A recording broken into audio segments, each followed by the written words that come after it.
खूप पूर्वीची गोष्ट आहे. महाराष्ट्राच्या डोंगर दऱ्यात वसलेल्या एका छोट्याशा गावात लोक श्रद्धेने, कष्टाने आणि समाधानाने जीवन जगत होते. त्या गावाच्या आसपास दाट जंगल, उंच डोंगर आणि शांत नद्या होत्या. या परिसरात एक दैवी शक्ती वास करत असल्याची लोकांच्या दृढ श्रद्धा होती. ती शक्ती म्हणजे आई तुळजाभवानी. त्या काळी मातंग नावाचा एक भयानक दैत्य होता. त्याला अपार शक्ती मिळाल्या होत्या. देव, ऋषी, सामान्य माणसे कोणीही त्याच्या अत्याचारातून सुटले नव्हते. तो गावोगावी जाऊन लोकांना त्रास देत असे, देवळे उद्ध्वस्त करत असे आणि स्त्रिया मुलांना भयभीत करत असे. ऋषी मुनींनी अनेकदा देवांकडे मदत मागितली, पण मातंगाला मिळालेल्या वरदानामुळे त्याचा नाश करणे कठीण झाले होते. शेवटी सर्व देवांनी एकत्र येऊन आदिशक्तीची प्रार्थना केली.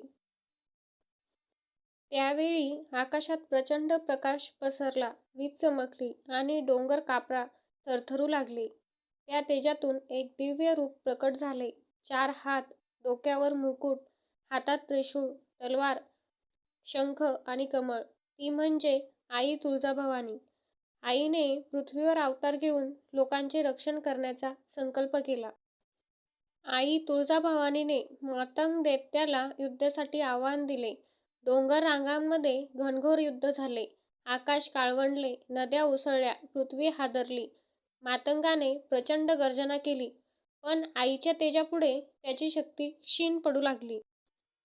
अखेर आईने आपल्या तलवारीने मातंगाचा वध केला.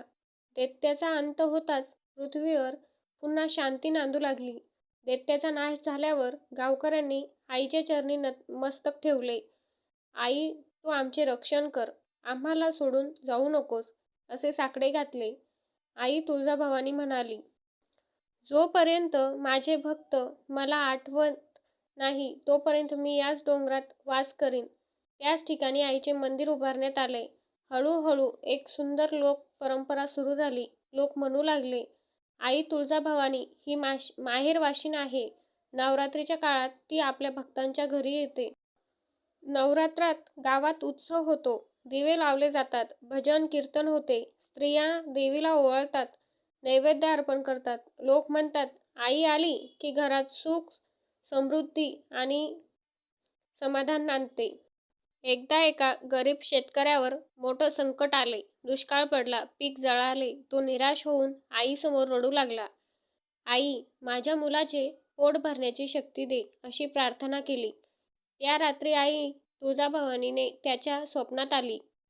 उद्या सूर्योदयापूर्वी शेतात जा, असे सांगितले. तो गेला आणि आश्चर्य, जिथे पीक जळाले होते तिथे हिरवेगार पीक उगवलेले होती. तेव्हापासून लोकांचा विश्वास अजून दृढ झाला. आजही तुळजाभवानीच्या दर्शनाला लाखो भक्त येतात. कोणी नवस फेडायला, कोणी संकटातून सुटल्याबद्दल कृतज्ञता व्यक्त करायला. लोक म्हणतात, आई हाक मारली की धावून येते. ही कथा आपल्याला सांगते की श्रद्धा, भक्ती आणि सत्यावर विश्वास असेल तर देवी शक्ती आपले रक्षण करते. देवी म्हणजे केवळ मूर्ती नाही, तर माणसाच्या मनातील आशेचा दीप आहे. मंडळी, कथा आवडली असल्यास चॅनलला लाईक, शेअर, सबस्क्राईब नक्की करा. व्हिडिओ शेवटपर्यंत बघितल्याबद्दल मनापासून धन्यवाद.